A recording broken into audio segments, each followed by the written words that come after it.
Hi, I'm former Republican State Senator Phil Harriman, and of course I'm joined by my friend and colleague, former Democratic State Senator Ethan Strimling. Ethan, I want to start with a golf analogy to politics. They say in golf, it's driving for show, but it's putting for dough that makes the difference. Now, we're all talking about the governor's race and the congressional race, but I think the putting for dough race is actually for the legislature, House and Senate.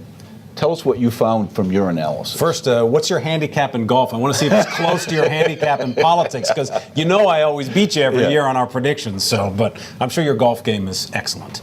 It is very interesting. In the latest poll that the Press Herald just sponsored, they asked people the generic question: are you going to vote for a Democrat or a Republican for the House? Or are you going to vote for a Democrat or a Republican for the Senate? Now, this is without the names of a candidate, but it's a good indicator of sort of where people's mentality is.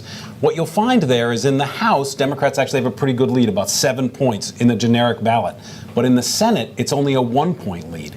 And one thing that you look at in the crosstabs is that the independents are actually moving more towards Republicans than towards Democrats.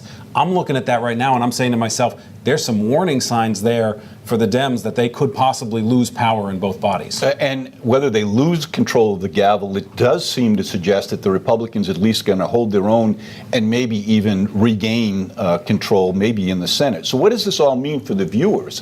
I think what it establishes is that on election night, once we determine who the governor is going to be, everybody's going to want to know who's controlling the legislature, because as you and I both know from our opportunity to serve people in the Maine Senate, the governor can propose, but it's the legislature that disposes of the legislation that's being offered for debate. Yeah, it's very important. And we have to look at, right now, we have divided government. We have a Republican governor and a Democratic legislature. 2 years ago, we had a Republican governor and Republican legislature. You can see how different the legislation that gets through. All of these almost 200 vetoes that the governor's had during his term, that's a lot because of divided government. These races at the local level are very, very key towards what bills actually get passed. As important as the governor is, the legislature is equally, if not more so. Every once in a while, he shows moments of brilliance, don't you think? But I can't play golf.